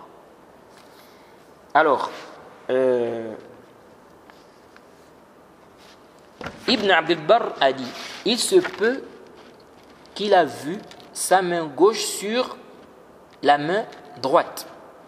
Donc la main gauche sur la droite. Il est donc venu enlever, comme ce qui est rapporté du prophète, qu'il a fait cela avec Ibn Mas'ud. Vous voyez. Car dans le athar, on ne dit pas c'était quelle main qui était sur l'autre. Vous voyez. On dit quoi ici? On nous dit qu'il a vu un homme qui priait, il a mis l'une de ses mains sur l'autre. Celle-là sur celle-là, celle-là sur celle-là. Mais c'était quelle main? On ne dit pas. Donc Ibn Abd al-Barr dit peut-être, il y a l'hypothèse ici, que la personne a mis la main gauche sur la main droite. Et lui, il est venu l'enlever. Il dit comme le prophète avait fait avec Ibn Mas'ud Jayd. Et il dit, on rapporte de Saïd ibn Jubayr, ce qui confirme cette interprétation-là. Cette interprétation-là, Jayd. Il dit, car c'est prouvé qu'il mettait sa main droite sur la main gauche dans la prière, au-dessus du nombril. Mais ce athar-là nécessite une vérification. Je n'ai pas eu le temps de vérifier cela, Jayd. Mais dans tous les cas, il y a cette hypothèse qui plane. Donc on ne sait pas réellement pourquoi il a enlevé. Est-ce que c'est à cause de ce que Ibn Abd al-Barr a dit? Mais aussi, on peut dire, mais pourquoi on n'a pas dit qu'il a mis telle main sur l'autre main? Ça aussi, ça peut rester une interrogation. Vous voyez? Pourquoi il a juste enlevé et puis on dit il est revenu? Vous voyez? Mais le problème ici, c'est quoi? L'ishkal aussi qui peut rester, c'est pourquoi déjà il a fait ça? Est-ce que c'est parce qu'il détestait cela? Ou bien il y a eu une raison là-bas. C'est ça en fait. Mais c'est quoi la raison en fait? Donc ça reste quelque chose qui n'est pas clair en fait. Parce qu'on se demande pourquoi il a fait ça. C'est la question qui se pose. Si quelqu'un dit oui, parce qu'il a détesté, qu'est-ce qui te dit que c'est parce qu'il a détesté? Qu'est-ce qui te dit ça? Vous voyez. De plus, si ce n'est pas obligatoire, si on dit que mettre la main droite sur la main gauche, ce n'est pas obligatoire, est-ce qu'il est obligé d'arranger? Si on dit par exemple que c'était la gauche qui était sur la droite, est-ce qu'il est obligé de mettre la droite sur la gauche? Vous voyez. Donc, bref, il y a des hypothèses qui sont là, ce n'est pas un texte qui est clair. Vous voyez. Dans tous les cas, ce n'est même pas un argument en fait. Dans tous les cas, ce n'est même pas un argument parce que c'est l'acte d'un tabi'i. Ce n'est pas un argument devant la parole ou l'acte du prophète. Vous voyez. Alors, on a plusieurs textes du prophète. On a plusieurs textes qui montrent, n'est-ce pas, que la sunna c'est de mettre la main droite sur la main gauche dans la prière. Et on a même un hadith où le prophète a ordonné cela. Vous voyez. Ensuite, Ibn Abdul Barr a dit ceci. Ensuite, il a dit ceci. Il dit فهذا ما روي عن بعض التابعين في هذا الباب. فهذا ما روي عن بعض التابعين في هذا الباب. وليس بخلاف لأنه لا يثبت عن واحد منهم كراهية. ولو ثبت ذلك ما كانت فيه حجة. Allahu Akbar. Ce que Ibn Abdul Barr va dire ici, c'est très important. Il dit فهذا ما روي عن بعض التابعين في هذا الباب وليس بخلاف لأنه لا يثبت عن واحد منهم كراهية. ولو ثبت ذلك ما كانت فيه حجة لأن الحجة في السنة لمن اتبعها ومن خالفها فهو محجوج بها ولا سيما سنة لم يثبت عن واحد من الصحابة خلافها. Ibn Abdul Barr dit, c'est ce qu'on rapporte de certains tabi'in sur le sujet. Et on a vu déjà, ce qui est authentique et ce qui n'est pas authentique dans ce qui est rapporté. Il dit, c'est ce qu'on rapporte de certains tabi'in sur le sujet. Ce n'est pas une divergence, car il n'a pas été prouvé que l'un d'entre eux a détesté cela. Donc, Ibn Abdul Barr nous fait comprendre que dans tout ce qu'on a rapporté, on n'a pas de preuve qu'ils ont détesté cela. Vous voyez, parce que si on dit que mettre la main droite sur la main gauche dans la prière n'est pas du tout obligatoire, donc il est possible qu'un salaf, dans sa prière, il ne met pas la main droite sur la main gauche dans la prière. Parce que ce n'est pas obligatoire. Ce n'est pas obligatoire. Donc il peut le faire. Donc on ne tire pas de là que c'est détestable, que c'est déconseillé. Là. C'est pourquoi Ibn Abdul Barr a dit, il a dit, ce n'est pas du tout une divergence. Là, ce n'est pas une divergence, car il n'a pas été prouvé que l'un d'entre eux a détesté cela. Vous voyez. Ensuite il dit, et là il va nous donner un dars. Ça c'est un dars. C'est un point qui est très important, ce qu'il va dire ici. Ibn Abdul Barr dit, et même si cela était prouvé, donc même si c'était prouvé que certains tabi'in ont détesté cela, le fait de mettre la main droite sur la main gauche dans la prière, il dit, et même si cela était prouvé, d'eux, il dit, et même si cela était prouvé d'eux, ça c'est vraiment une règle, c'est ce qui va nous expliquer là, on peut prendre ça comme une qa'ida dans le manhaj. Il dit, et même si cela était prouvé d'eux, ça n'aurait pas été un argument, car l'argument se trouve dans la sunna pour celui qui la suit. Il dit quoi? Il dit même si cela était prouvé d'eux. C'est-à-dire même si c'était prouvé qu'ils ont détesté le fait de mettre la main droite sur la main gauche dans la prière. Il dit, cela n'aurait pas été un argument, car l'argument se trouve dans la sunna pour celui qui la suit. Il dit, celui qui la contredit, donc la sunna, celui qui la contredit, la sunna est un argument contre lui. Surtout une sunna qui n'a pas surtout une sunna qui n'a été contredite par aucun compagnon. Il dit quoi? Surtout une sunna qui n'a été contredite par aucun compagnon. Donc, pour Ibn Abdul Barr, ici, aucun compagnon n'a contredit cette sunna. Donc, le fait de mettre la main droite sur la main gauche. Fin de citation. Jaïd. Donc, qui a dit que c'est détestable? Vous voyez, donc, Ibn Abdul Barr, ici, nous fait comprendre que l'argument se trouve dans la sunna. Donc, Ibn Abdul Barr, ici, voit qu'aucun compagnon n'a contredit cette sunna. Sauf que, Ibn Abdul Barr, dans Al-Kafi, fil fiqhi, ala madhhabi ahli al-Médina, au tome 1, à la page 206, il dit ceci: Wad'u al-yumna minhuma ala al-yusra, ou irsaluhuma, kullu dhalik sunnatun fi as-salah. Il dit mettre la main droite sur la main gauche ou les laisser, donc les deux mains, le long du corps, tout ceci est une sunna dans la prière. Fin de citation. Il dit quoi? Tout ceci est une sunna dans la prière. Bon, ici il y a un ishkal, il y a un problème. Comment il nous dit, il nous dit lui-même qu'aucun compagnon, dans un livre, dans le Tamhid, il nous fait comprendre qu'aucun compagnon n'a contredit, donc le fait de mettre la main droite sur la main gauche dans la prière, c'est-à-dire que le contraire n'a pas été rapporté du prophète, qu'il ne connaît pas un compagnon qui a contredit cela. Et là, il dit, c'est une sunna. Donc, prier les bras le long du corps. Je ne sais pas si je me fais comprendre. C'est-à-dire, Ibn Abdul Barr nous fait comprendre qu'on n'a pas rapporté du prophète le contraire. On n'a pas rapporté que le prophète priait les bras ballants. Et il fait comprendre que ce qui est rapporté du prophète, n'est-ce pas, c'est le fait de mettre la main droite sur la main gauche dans la prière. Et il fait comprendre qu'aucun compagnon n'a contredit cela. Maintenant, ici, il nous dit que c'est une sunna de prier. C'est aussi une sunna, c'est-à-dire c'est une sunna de prier la main droite sur la main gauche dans la prière. C'est aussi une sunna de prier les bras le long du corps. Comment ça va être une sunna? Je ne comprends pas. Pourquoi ça va être une sunna si ça n'a été prouvé ni du prophète ni des compagnons? Comment ça va être une sunna alors? Oui, comment ça va être une sunna? Ça n'a été prouvé. C'est-à-dire, il nous fait comprendre que ça n'a été prouvé ni du prophète ni des compagnons. Comment alors on va dire que c'est une sunna?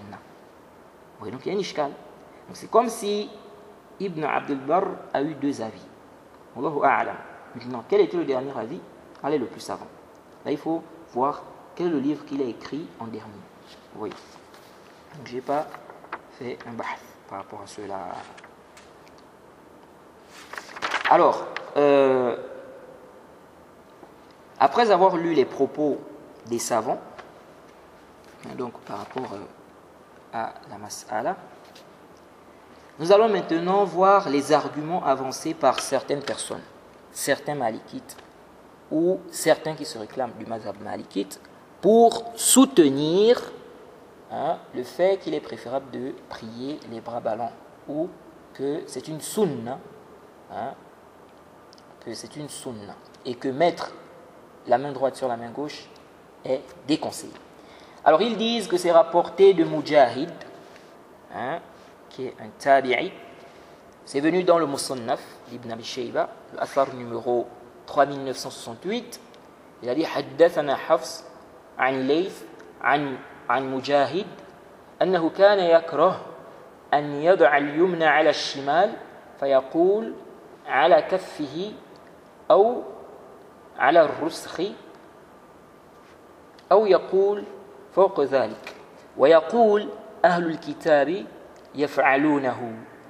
Donc, on dit ici que Mujahid, donc, il dit, Hafs nous a dit, d'après Layth, que Mujahid, d'après Mujahid, qu'il détestait mettre la main droite sur la main gauche. Il disait sur la main ou le poignet, et il disait au-dessus de cela. Les gens du livre font cela. Vous voyez. L'aspect argumentatif, ils disent, on a dit qu'ils détestaient cela. Alors, en réponse à cela, nous disons, ce athar est faible. Tout d'abord, il est faible. C'est da'if, la yasihhu la yathbut. Car dans la chaîne de transmission, on a Layth ibn Abi Sulaym. Il s'est embrouillé à un moment donné de sa vie. Il mélangeait les choses et il a eu des problèmes de mémoire. Et on n'a pas pu distinguer ces hadiths, ce qu'il a rapporté avant, ce qu'il a rapporté après. Hein? Donc ce qu'il a rapporté quand il était encore bien. Donc, plein de savants du hadith l'ont critiqué pour ça, dont Abu Hatim, Abu Zur'a, l'imam Ahmed. Vous voyez. Son cas est connu chez les gens du hadith.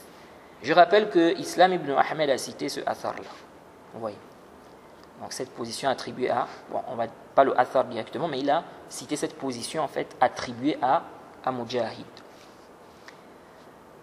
De deux, donc premièrement le athar est da'if, la yasihhu la yathbut. Donc il ne convient pas d'attribuer ça à Mujahid, parce que c'est da'if.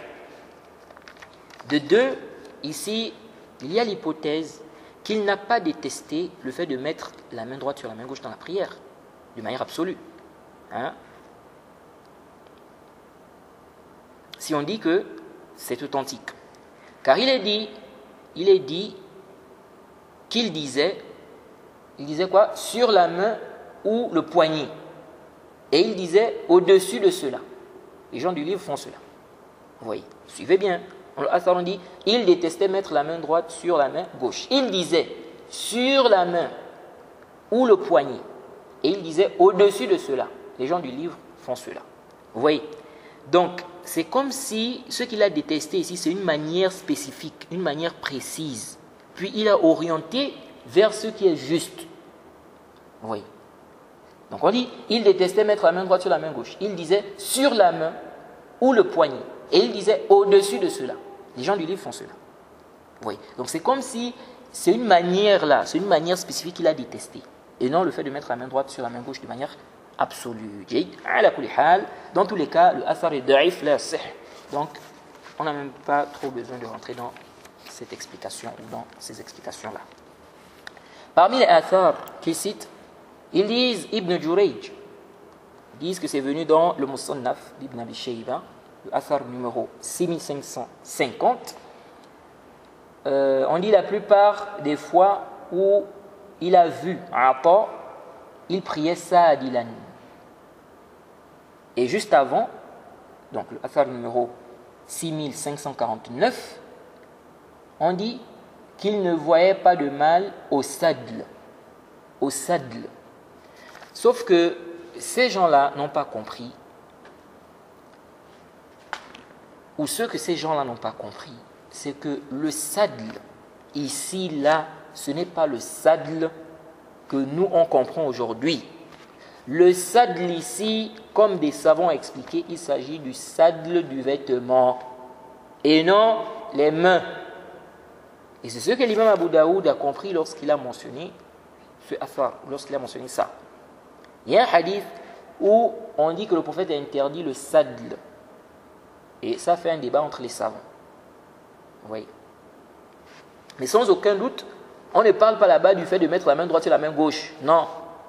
Oui, donc attribuer à un rapport qu'il voyait que la sunna, c'est de prier les bras ballants, ceci n'est pas sahih, ceci n'est pas juste. Vous voyez. Et certains aussi, à cause du jahl, ils prennent ce hadith, on dit que le prophète a interdit le sadl, pour dire que c'est interdit de prier les bras ballants parce que le prophète a interdit le sadl. Ya jahil. Et ici, là, le prophète ne parle pas du fait de prier les bras ballants. On revient aux explications des ulama. Ça, c'est khata. C'est la même chose. Hein, ceux qui s'argumentent de la parole qu'on attribue à l'imam Malik. On dit non, on a posé la question à l'imam Malik concernant le sadl. On a dit qu'il a dit quoi? Il n'y a pas de problème. C'est-à-dire, il a dit qu'il n'y a pas de mal ou il n'y a pas de problème. Oui. Certains prennent ça pour dire, voilà, l'imam Malik a dit qu'il n'y a pas de mal à faire le sadl. Donc c'est ça, la sunna, c'est le sadl. Ya jahil. L'imam Malik ne parle pas ici du fait de prier les bras ballants. Oui. Et puis il te dit, il n'y a pas de mal. Pourquoi tu vas tirer de là? Que c'est une sunna. Sans dalil en plus. Bref.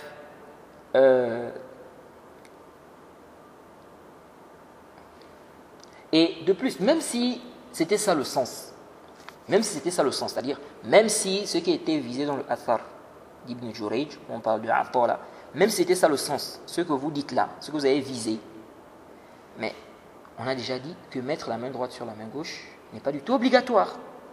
Donc, s'il a délaissé ça, où est l'ishkal? Où est l'ishkal? Ainsi on dit qu'il ne voyait pas de mal au sadl. Où est l'ishkal? Ou bien on dit, la plupart des fois, où il a vu, donc Ibn Jurayj, on dit, la plupart des fois où il a vu Ata, il priait Sa'adilan.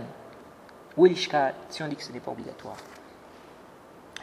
Parmi les arguments, ils disent aussi que c'est venu dans le Musannaf d'Ibn Abi Shayba toujours, le Athar numéro 3972, on a rapporté, quand on a posé la question à Ibn Sirin concernant un homme qui attrape sa main droite avec la gauche. Il a dit, on fait cela à cause du sang.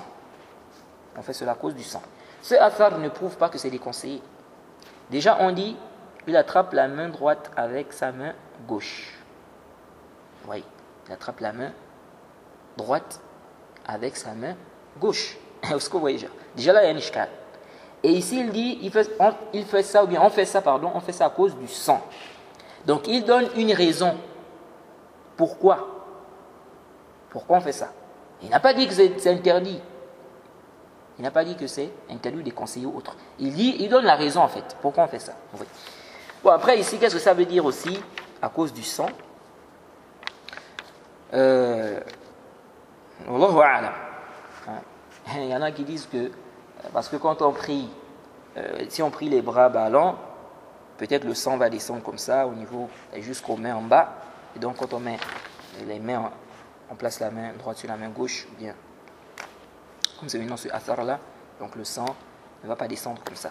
Ala kulli hal, de toute façon, ça ne prouve pas qu'il a vu que c'est déconseillé. Ici, si on prend ce athar là, on nous parle simplement de la cause. On nous parle de la cause, c'est-à-dire il mentionne la cause. Ça ne veut pas dire que c'est détestable ou bien déconseillé. Il donne pourquoi on fait ça. Vous voyez. Et même là, il y a un ishkal. Il y a même un ishkal au niveau de la position des mains. Ala kulli hal. Quant à ceux qu'on rapporte de... non, avant ça d'abord. Avant ça, bon, on a vu déjà le athar qui parle de Ata. On a vu aussi celui qui parle de Mujahid. Bref, quant au athar de Lays ibn Sa'ad, on a dit qu'il a prié les bras ballants. Bon, on ne trouve pas ça avec une chaîne de transmission. En tout cas, à ma connaissance. Et même si c'est prouvé, ça ne cause pas de problème, car on a vu que mettre la main droite sur la main gauche n'est pas du tout obligatoire. Donc même si c'est prouvé que Lays ibn Sa'ad a prié comme ça ne cause pas d'ishkal. Parmi les arguments que citent certains qui disent qu'il est détestable ou déconseillé de prier en mettant la main droite sur la main gauche, ou encore ceux qui disent que la sunna c'est de prier les bras le long du corps, le athar qu'on rapporte d'Ibn Abbas, on dit qu'il a dit Man ahabba an yanzura ila salati rasulillahi sallallahu alayhi wa sallam falyaqtadi bibn Zubayr. Falyaqtadi bibn Zubayr. Ça c'est rapporté par qui? Par l'imam Abi Daoud. On dit qu'Ibn Abbas a dit celui qui aimerait regarder la prière du prophète qu'il suive Ibn Zubayr. Falyaqtadi bibn Zubayr. Donc concernant la prière, l'aspect argumentatif, ils disent c'est prouvé qu'Ibn Zubayr priait les bras ballants. Donc ça montre que le prophète le faisait. Donc c'est la sunna. Pourquoi? Parce qu'Ibn Abbas a dit quoi? On dit qu'Ibn Abbas a dit celui qui veut regarder la prière du prophète, qu'il suive Ibn Zubayr. Mais ça a été rapporté qu'Ibn Zubayr a prié les bras le long du corps. Oui. Alors en réponse à cela, nous disons déjà, le athar est da'if. La yasih wa la yathbut. Le athar est faible. Ce n'est pas authentique. Car dans la chaîne de transmission, on a Maymoun al-Makki. Il est inconnu, comme l'a rappelé Ibn Hajar dans le Taqrib. Et ce athar est venu dans les Sunan Abi Daoud, c'est le athar numéro 739, on nous dit, d'après Maymoun al-Makki, أنه رأى عبد الله ابن الزبير وصلى بهم يشير بكفيه حين يقوم وحين يركع وحين يسجد وحين ينهض وحين ينهض للقيام فيقوم فيشير بيديه. فانطلقت إلى ابن عباس فقلت إني رأيت ابن الزبير صلى صلاة لم أرى أحدا يصليها، فوصفت له هذه الإشارة فقال إن أحببت أن تنظر إلى صلاة رسول الله صلى الله عليه وسلم فاقتدي بالصلاة عبد الله ابن الزبير. جيد. Donc d'après Maymoun al-Makki, il a vu Abdullah ibn Zubayr, il a prié avec eux. Donc Abdullah ibn Zubayr a prié avec eux. Il a levé les mains lorsqu'il s'est levé pour la prière, donc le premier takbir. Il a levé les mains pour le premier takbir. Il a levé les mains lorsqu'il est allé au ruku' et lorsqu'il est allé au sujoud, et lorsqu'il se levait, il levait également ses deux mains. Je suis allé voir Ibn Abbas, je lui ai dit, j'ai vu Ibn Zubayr accomplir une prière que je n'ai vu personne accomplir. Une prière, n'est-ce pas? Il a dit, j'ai vu Ibn Zubayr accomplir une prière, je n'ai vu personne accomplir la prière de cette façon. Oui. Parce que vous savez qu'à la base, on lève les mains dans 4 endroits. Au premier takbir, lorsqu'on va au ruku', lorsqu'on revient, et enfin, après le premier tashahhud, lorsqu'on se lève pour la 3e raka'a, lorsqu'on fait une prière de 4 raka'at. Vous voyez. Or ici, on voit qu'il a levé les mains même pour aller au sujoud. Oui, c'est pourquoi les savants même divergent sur cela. Bref. Donc, il a dit, je lui ai donc donné la description de cela. Donc, il a expliqué qu'il levait les mains à ces endroits-là. Il a dit, donc, aux endroits qui ont été mentionnés.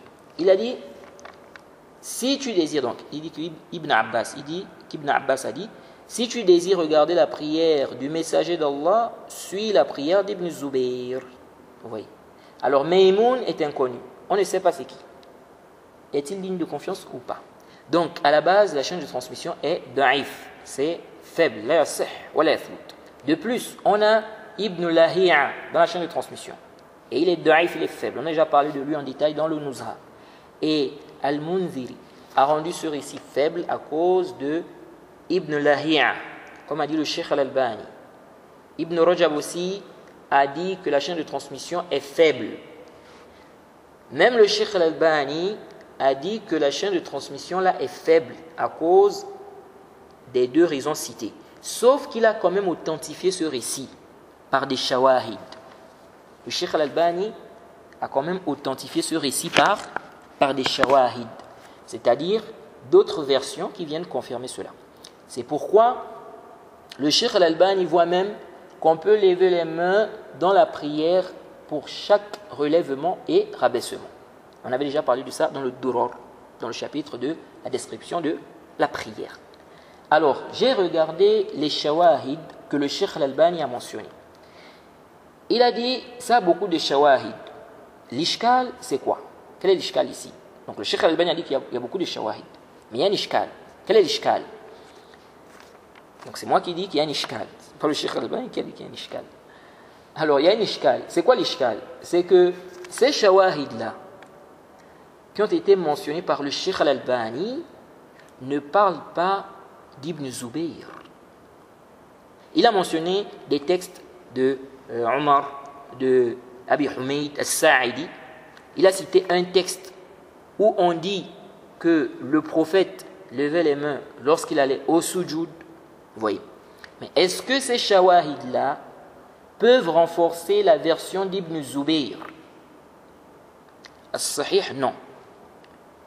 Limada. Pourquoi? Car ici, le problème, c'est est-ce que Ibn Zubayr a fait cela? Et est-ce que Ibn Abbas a dit cette parole-là? Cette parole qui est mentionnée dans le récit. C'est là l'ishkal. C'est là l'ishkal. C'est ça l'ishkal. C'est ça le problème ici.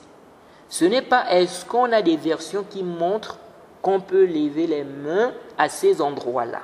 Le Cheikh Al-Albani ici, ce qui est apparent, c'est qu'il a regardé la question de lever les mains. C'est pourquoi d'ailleurs, il a mentionné les endroits où on lève les mains. Et il les a fait suivre de ces shawahid-là. Vous voyez, lorsqu'il a parlé de cela. Alors que le problème n'est pas à ce niveau en fait. On pouvait renforcer le récit si on avait des shawahid où on parle de la même qissa, la même histoire.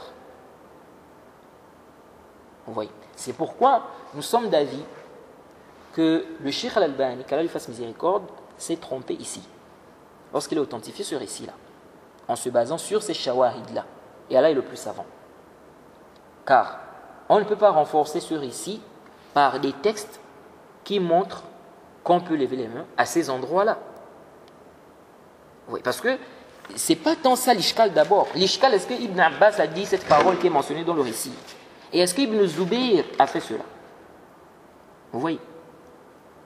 Donc on ne peut pas renforcer ce récit par des textes qui montrent qu'on peut lever les mains à ces endroits-là. Sauf peut-être si on dit, si c'est prouvé que le prophète l'a fait, donc Ibn Zubayr aussi l'a fait, par suivi du prophète. Mais même là, ça reste problématique au niveau de l'histoire.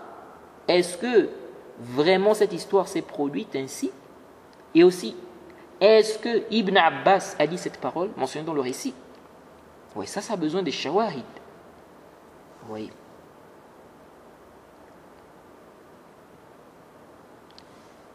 En plus, même les textes qui parlent qu'on peut lever les mains en dehors des quatre endroits qu'on a mentionnés, ces textes-là aussi, il y a des problèmes. Il y a des débats même au niveau de l'authenticité.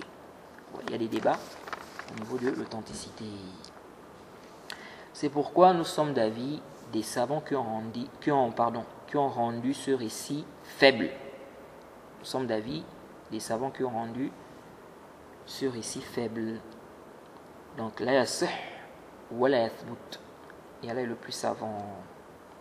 Oui.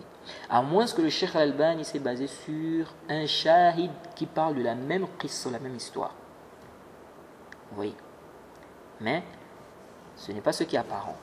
Et quand il a mentionné les shawahid, dans ces shawahid-là, il n'est pas fait mention de cela, de cette même histoire. Jaïd. Parmi les arguments aussi, ils disent que c'est rapporté dans le Musannaf d'Ibn Abi Shayba, dans le Musannaf de Abdur Razzaq, au tome 2, page 276, il a dit, donc Abdur Razzaq a dit, Ahl Makkah yaqulun akhadha Ibn Jurayj as-salata min Ata wa akhadhaha Ata min Ibn Zubayr وأخذها ابن الزبير من أبي بكر وأخذها أبو بكر من النبي صلى الله عليه وسلم. On dit que Abdur Razzaq a dit, les gens de Makkah disent, Ibn Jurayj a pris la prière de Ata et Ata a pris la prière d'Ibn Zubayr, donc il a pris la prière d'Ibn Zubayr, Ibn Zubayr la prise d'Abu Bakr et Abu Bakr la prise du prophète. Oui. L'aspect argumentatif, on a dit ici que Ibn Zubayr a pris la prière d'Abu Bakr et Abu Bakr a pris du prophète. Et ça a été rapporté qu'Ibn Zubayr, n'est-ce pas, priait les bras ballants. Donc ça veut dire que ça remonte jusqu'au prophète. Jayd. Alors, en réponse à cela, nous disons, Abdur Razzaq n'a pas dit ici de qui il s'agit. Il n'a pas dit de qui il s'agit, il a dit les gens de la Mecque. Les gens de la Mecque, qui sont-ils? Il se peut que ça soit une rumeur. Il se peut que c'est une personne qui a propagé ça, et ça s'est répandu. Mais qui est-il? Oui. Quelqu'un peut dire, oui, mais il parle ici des savants, parmi les tabi'in, ou il parle des compagnons. Qui t'a dit ça? De plus, disons qu'il parle des tabi'in. Qui sont ces tabi'in-là qui ont propagé ça? Est-ce qu'ils sont dignes de confiance? Et où ont-ils pris cette information? Si tu dis, il parle des compagnons, où est la preuve de cela? Aïna ad-dalil ala hada? Oui. Et Abdul Razak n'a pas rencontré les compagnons. Donc, il doit mentionner les intermédiaires entre lui et les compagnons, si on dit qu'il vise les compagnons. Or, tout ceci n'est pas présent. Vous voyez? Donc, il y a un ishkal. Les gens de la Mecque ont dit, qui sont-ils en fait? Ça, c'est un ishkal.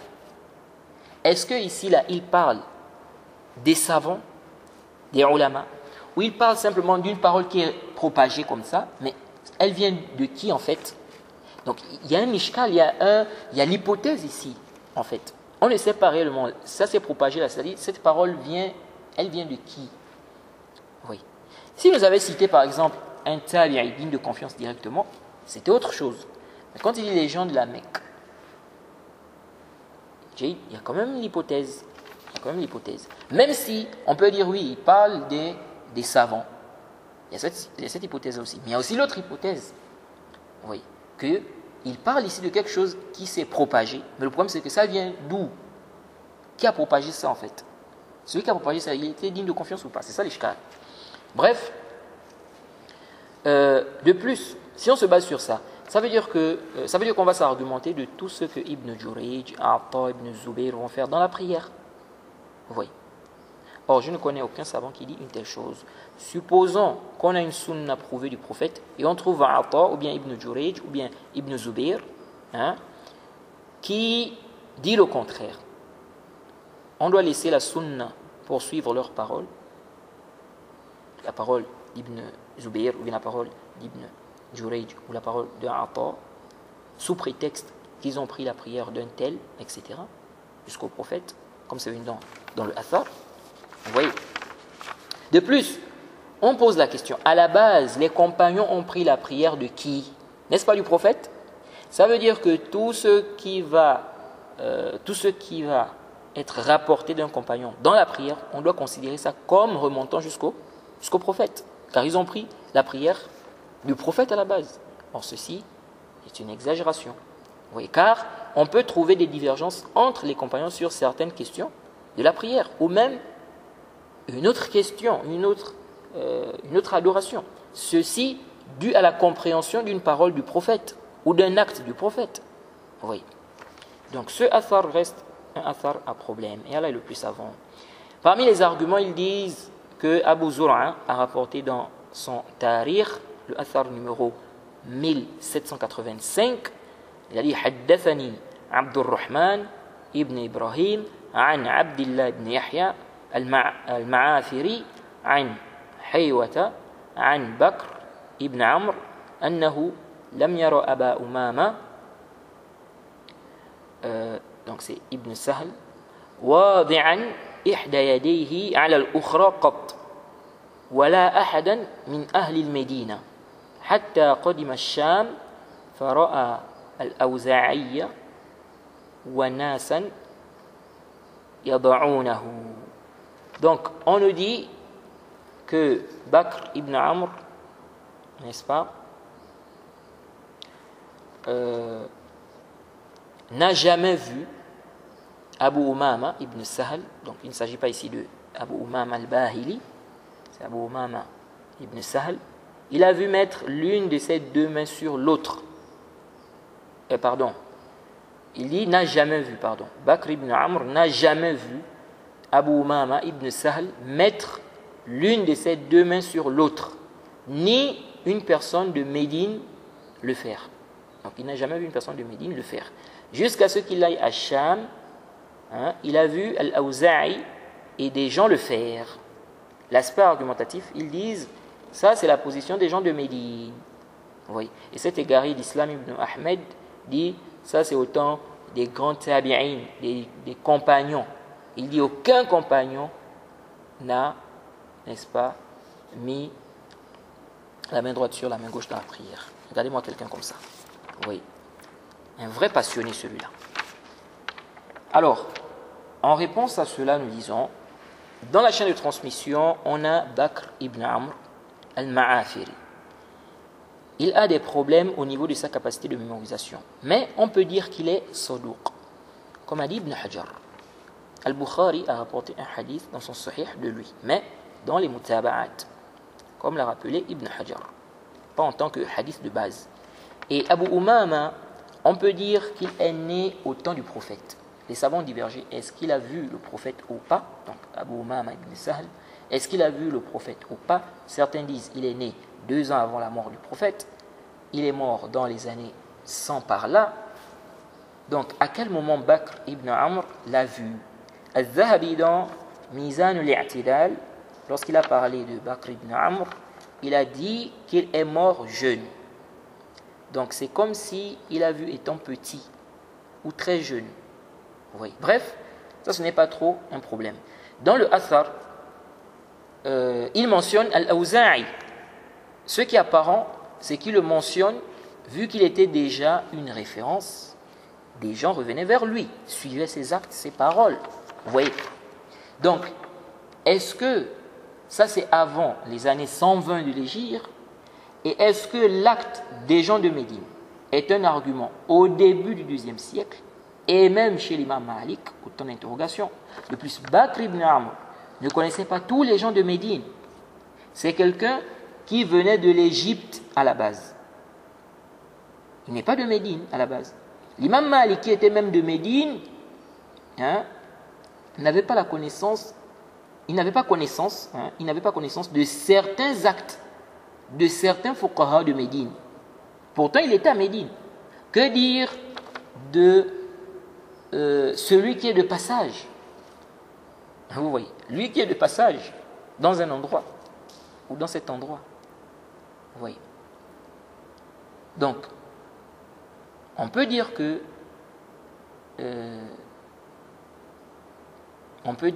c'est ce qu'il a vu, lui. Donc, il a affirmé, il a parlé par rapport à ce qu'il a vu. Mais affirmer que c'est tous les gens de Médine, non. Et dans le Athar, on dit que Al-Awza'i et les gens à Sham faisaient cela. Ils mettaient la main droite sur la main gauche. Donc ça montre aussi que c'était connu à l'époque des salafs. Vous citez un Athar qui vous réfute aussi. Ça montre que c'était connu aussi à l'époque des salafs. Puisque c'est mentionné que les gens faisaient ça à Sham et on a vu Awza'i faire cela. Vous voyez. Donc ça veut dire aussi que c'était connu des salafs.